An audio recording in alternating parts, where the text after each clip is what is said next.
In a hypothetical future, what would you be willing to do to defend your loved ones? In a hypothetical future, when faced with a direct threat, would you tremble in fear? In a hypothetical future, would you be competent enough to survive? In a hypothetical future, when all hope is lost, would you turn tail and run? Or would you stand by your allies side by side until you secure victory for everything that is civil and righteous? Hello, and welcome back to another episode of Mainstream Dissident. My name is Adam, and I'll be your host. Guys, remember, if you like what you hear today, go ahead and click the like button, leave a comment, and subscribe to the channel. It helps me out a lot, and I like making content for you guys. So, the more you interact with me, the more I interact with you, so on and so forth. A symbiotic relationship that we have. The title of today's episode is Hypothetical Future, and I think that we're all thinking about the future recently due to the events surrounding Charlie Kirk. It was sort of the snowball on top of the hill that we hope doesn't turn into a huge avalanche. You might be thinking, Adam, why are you worried? Why are you worried about stuff that isn't happening yet? I haven't been just worried recently, and I don't even know if worried is the right word, but I haven't been worried since the Charlie Kirk assassination. I have been worried long before that. Long before that. It's a little thing me and the boys like to call pattern recognition. If you have pattern recognition, then you probably are a little concerned about the future too. You might want to be securing it for the existence of your people and a future for your children. Now, that being said, history rhymes. Here in America, we are seeing history not repeat itself, but mimic it, almost parallel to it from the past. Some may say in different nations, some may say in American history, some may say it's more like the 1984 book written by George Orwell, but I digress. Before we move any further, I'm going to go ahead and read you guys the definition that I saw about what is a hypothetical, what does it mean to think hypothetically, and then I'll bring some examples on screen and we can move forward from there. So I have here that a hypothetical is an imaginary situation or scenario created to illustrate a point, explore possibilities, or demonstrate how a concept applies to real-world context. So it's asking and answering what-if questions, even when those situations are not based on actual experiences. This cognitive ability is crucial for problem solving, decision making, and navigating uncertainty, allowing individuals to predict potential outcomes and explore different possibilities for better planning and innovation. So it's the ability to predict potential outcomes. Now, you might think, well, what does Adam and his friends, did they have a crystal ball? How are they doing this? How are they predicting the future? Well, we're not necessarily predicting the future based on nothing. We're predicting the future based on past events. And we're actually I'll speak for myself here. I'm looking at the current events. I'm looking towards the past. I'm seeing what may have worked to combat these current events that worked in the past. And I'm trying to apply them to my life. But more on that. That's not this type of episode. We're going to go ahead and proceed into my screen share here, and we're just going to talk about hypothetical thinking here a little further. So, the key aspects of hypothetical thinking. Imagining possibilities. Hypothetical thinking involves creating mental images or scenarios that are not real but are plausible or conceivable. Yes. Conditional statements. It often involves constructing and assessing if-then statements where a condition is presented and a potential outcome is explored.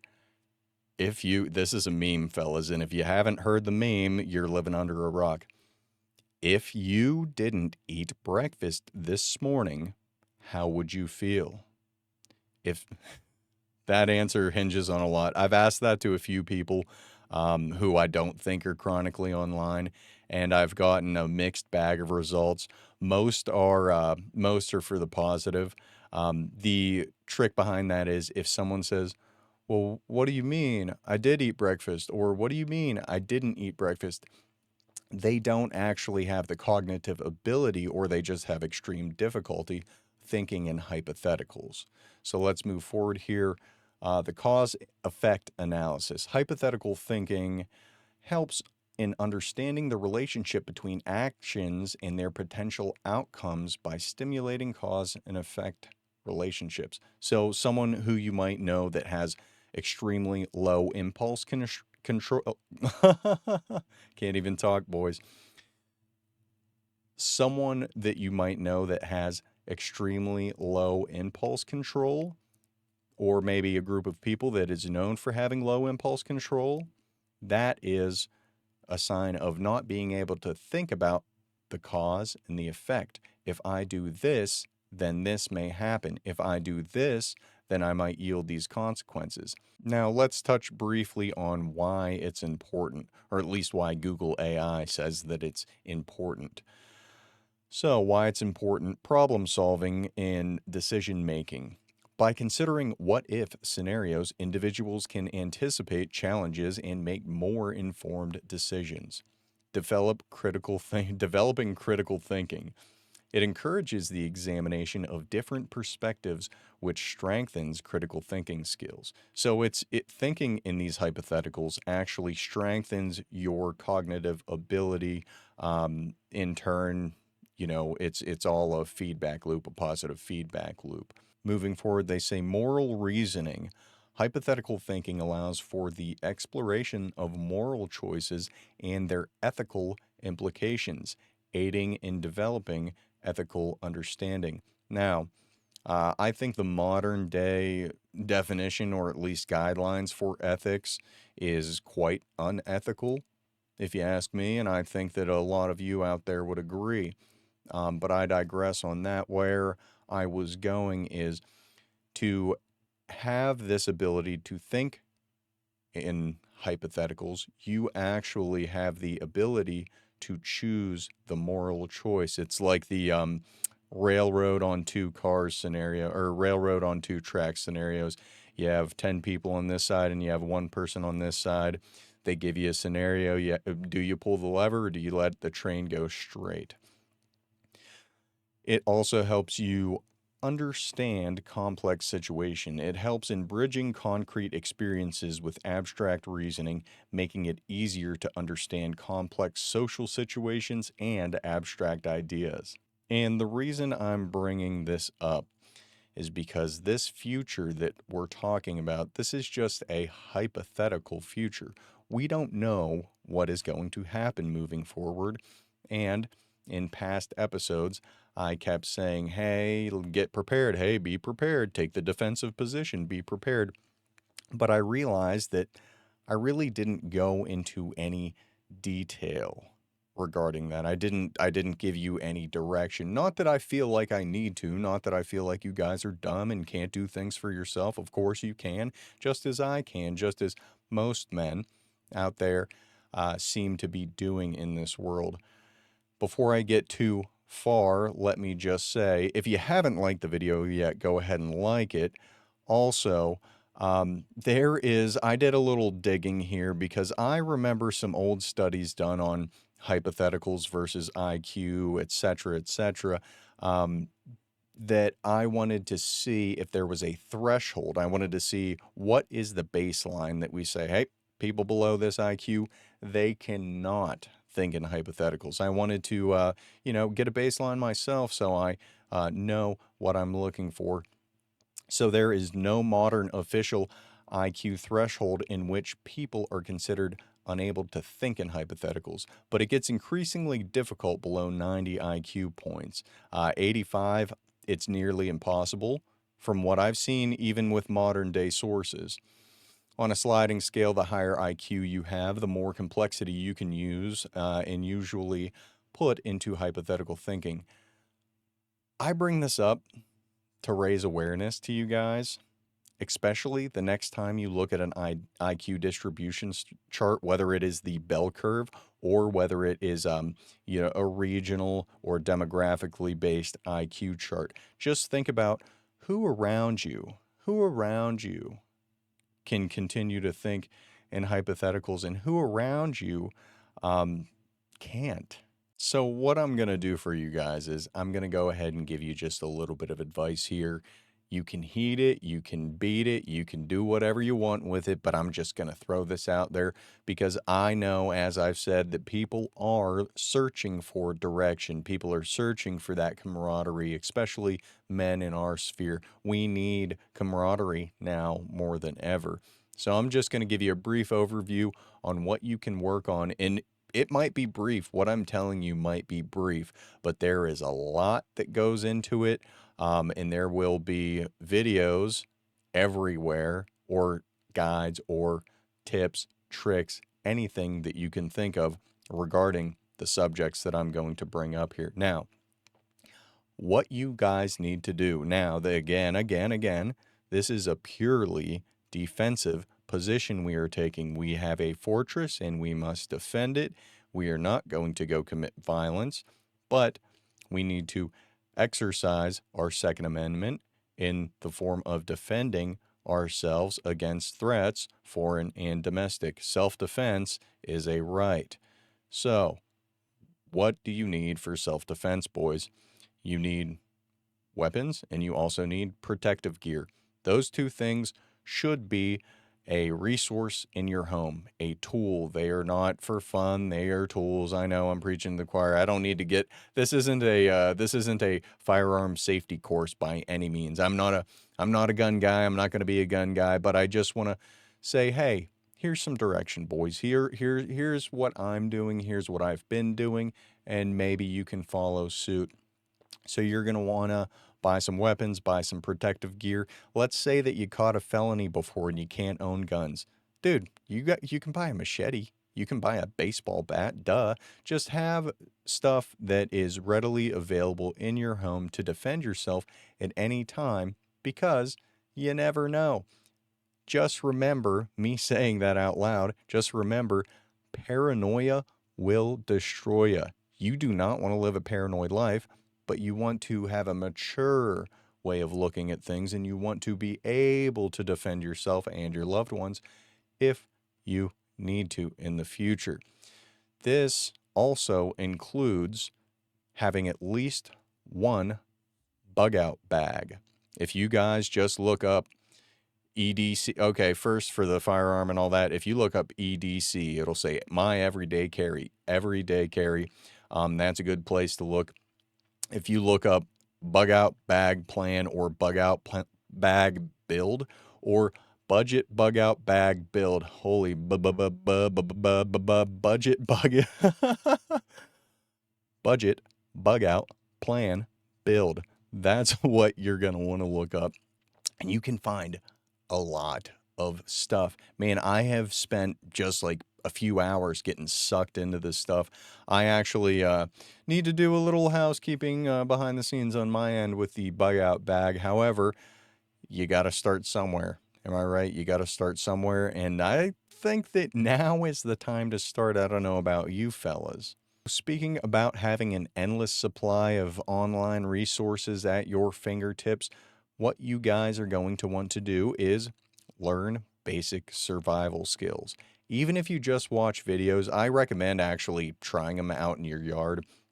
You guys that unfortunately live in the city out there, it might be a little bit tougher for you to go out and try to start a campfire or do something of that nature if you've never done that before, especially in an urban area. You could probably ask one of the homeless to what do they do to start a trash can fire, but learn basic survival skills. It amazes me how many people that I've met throughout my life that are not capable of that at all. And that's just a good thing to have in your back pocket, a Swiss Army knife, if you will. You will be to the people who you are surrounding yourself with, your friends that you're gathering in the future, for the future. Now, this next topic, it does tie into this hypothetical thinking, being able to think in hypotheticals. So, from what you have learned, along with data gathered and lived experiences, you need to understand. Here's the next tip. You need to understand who your enemies are.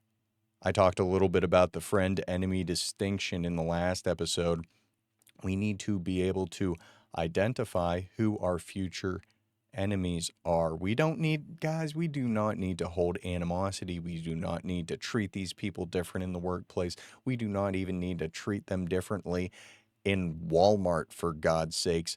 But what we need to do is we need to understand where that line in the sand is drawn, and we need to kind of be aware of that moving forward. I am not saying by any means that everyone's going to be your enemy.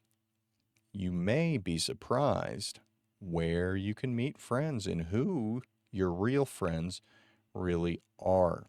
To all my normies out there, all my little normie guys who might be discovering me, do not belittle or discount or attack anyone to the right of you.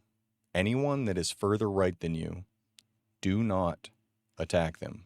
And anyone telling you otherwise, I implore you to reconsider ever taking advice from them again. Those leftists out there, the liberals or the globalists or whatever you want to call them, those guys never attack anyone to the left of them. And guess what? Guess what, guys? They're winning. And you might say, well, wait a minute, Trump's in office. They're not winning right now. They're not winning. Guys, think about the way the culture has just been shifting towards the left.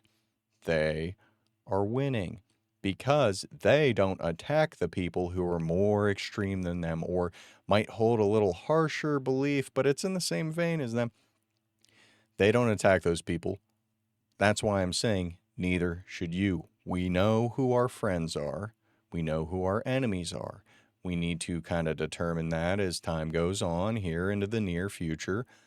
But we want to win regardless. So we must protect our friends. Why would you screw over your friend? Do you do that in your personal life? If you do, you're not my friend. And that brings me to my last piece of advice, guys. My last piece of advice for this video is for you to get right with God. I'm serious. I'm serious. And I know that some of my followers out there, at least on X, some of them are staunchly anti-Christian, but just hear me out. Hear me out. What do your enemies, who we've already determined, what do they hate the most? They hate nationalism and they hate Christians. They also, I mean, dude, if we're being real, they also hate whites too, but you can't change your genetics. Sorry out there, you Mexican fellas. But if you seek salvation through Christ, it will make you a better leader. This Christian morality that I speak of, the morality imbued in our people for centuries, this is what they hate the most. Some people are saying that the only reason why Charlie Kirk was even shot was because he was white and because he was Christian. Some might argue, like the mainstream normies that I was talking about, some of them might argue that he was a nationalist to a certain extent, but not the way I define it, not the way I see it, not the way a lot of people see it. But that being said, I think that we should become true crusaders in a defensive sense in Minecraft. Why not combat the evil that's embedded in people through these demonic forces that is becoming increasingly clear that it exists, this evil exists? Why not combat our enemies with the direct thing that they fear the most? Again, I said this in the last episode. They call us fascists for a reason. They think we are. They are afraid of fascism. It's ironic. It's ironic because in their perfect world, we wouldn't be able to speak and we wouldn't be able to, preach the gospel and we wouldn't be able to do this and we wouldn't be able to own guns, but they would. Well, we need to kind of think about, okay, our democracy, what has our democracy truly done for us? What has it done for us except get us gay marriage, get us trans people, get us people with the right to burn our flag, but we can't burn foreign country, we can't burn Israel's flag, we can't burn the gay flag because whoa, whoa, whoa, whoa, that's a hate crime. Well, dude, burning the American flag's a hate crime. I am not a free speech absolutist. I truly am not. And that's honestly, that's ironic coming from me. But we need to fight fire with fire, metaphorically speaking, because that's just the way she goes. If we want to win, if we want to preserve a future for our children, I say again, and our grandchildren and generations to come. And I am not one to just throw around Bible verses all willy-nilly and use them for my means.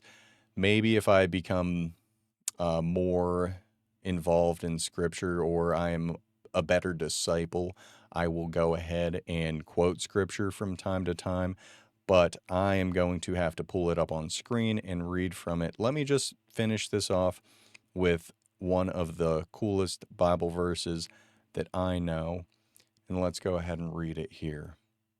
It's Psalm 139, 21 through 24.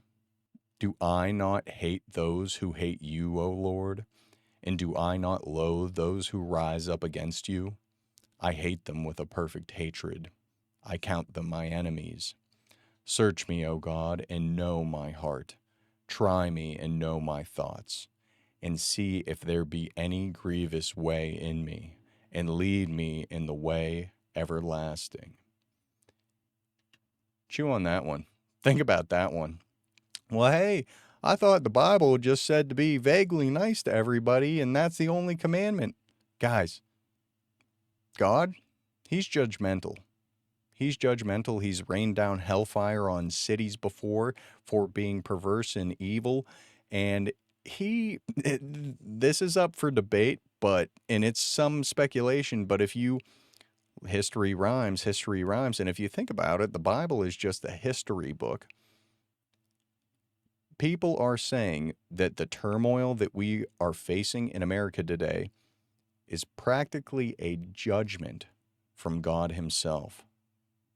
We're like modern day Sodom and Gomorrah, dude. It's getting bad out there. People are just killing each other left and right, and there's all this sexual proclivity everywhere. You can't escape it. It is, it's kind of, I don't know how to put it in words, but it makes me want to be serious about my future. It makes me want to be serious about having all of you be serious about your futures too. Like, we can't do this alone. Me, if I went out there and I said, "Hey, I'm going to change the world alone."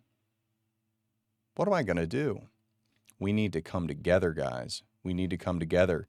We need to know our friends, know our enemies, and we need to come together and be ready.